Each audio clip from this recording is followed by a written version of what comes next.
Bedtime Stories with the Story Club for Kids. Hello, children. It's time to wind up for the day and settle down for the night. I hope all of you have brushed your teeth and are ready for bed. Now, let's begin our first bedtime story for tonight. This is the story of the Prince and the Toymaker. Once upon a time, there was a little prince who was used to having everything he wanted. He was spoiled, and so much so that he wouldn't let anybody have a new toy if he didn't have it first. So, if any child in the land wanted a new toy, they had to buy 2 of them and give one to the prince. One day, a mysterious toy maker who invented the most wonderful toys came to the land. The prince loved his toys so much that he invited him to spend an entire year in the castle, promising him great wealth if he made him a new toy every day. The toy maker set just one condition. My toys are very special and need an owner who will play with them, he said. Will you be able to devote a little time to each toy every day? Of course I will, the little prince replied impatiently. I'd love to. From then on, every morning, the prince received a new toy. Every day, it seemed that there could never be a better toy, and every day the toy maker delivered a toy better than the previous ones. The prince appeared to be very happy. But the toy collection kept growing, and after a few weeks had passed, there were simply too many toys to play with, all of them every day. So one day, the prince put a few toys to one side, hoping that the toy maker wouldn't notice. However, when it was night time and the prince was ready to go to bed, the toys that had been put away lined up in front of him and one by one demanded their daily playtime. The little prince couldn't get to sleep until well past midnight because he had to play with every single toy. Next day, tired after all his efforts, the prince slept very late. In the little time left of the day, he had to get to know a new toy and then play with all the others too. Once again, he finished very late and was so tired he could hardly stop yawning. From then on, every day was a little bit worse than the one before. The same amount of time, but with one extra toy to play with each day. The prince was so exhausted and sleepy, he barely had time to enjoy playing.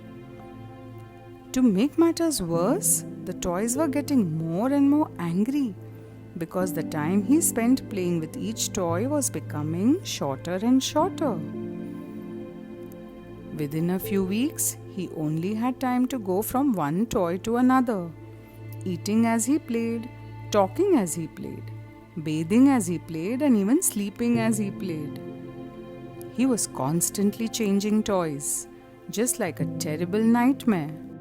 Until one day, he was looking out of his window and he saw some children playing with a stone next to the castle. I have an idea, he said, and he sent for the children. They turned up gloomily, wondering whether he would force them to hand over their stone as well, just as he had done many times before with other toys. But the prince didn't want the stone. Surprisingly, he only wanted them to play with him and share his toys. When they had finished playing, the prince let them take home the toys they liked the most. The idea had worked. The prince could enjoy himself without having too many toys to play with. Even better, he had new friends. From then on, he did the same thing every day and invited more children to the castle to share his toys. When it was time for the Toymaker to leave, the 365 fantastic toys he had made had all been shared out, and the palace had turned into the best playroom in the entire kingdom. The end. And now, let us listen to our next story. This is the story of the 4 seeds. Once upon a time, there were 4 seeds who were good friends of each other. Taken up by the wind, they finally landed in a jungle clearing. There they remained, hidden on the ground, hoping they would be able to grow up and become wonderful, strong trees. But when the first seed began germinating, they realized it wouldn't be such an easy task. In that clearing, there lived a group of monkeys, and the smallest monkeys would amuse themselves by throwing bananas at any plant they noticed that was starting to grow. Using this game, the monkeys learned how to throw bananas and better their aim, as they also kept the clearing free of vegetation. They threw so many bananas at that first seed that it was almost split in 2. And when it told the other seeds what happened, they all agreed it would be better to wait for that group of monkeys to move on before they attempted to grow. Well, they all thought that, apart from one seed, who thought she should at least attempt it. And when she tried, she was pelted with bananas and was left folded over in 2. The other seeds got together and asked her to stop trying. But that little seed was completely determined to become a tree, and time and again she would try and try again. On each new occasion, the little monkeys had slightly improved their aim, and so the little seed ended up doubled over yet again.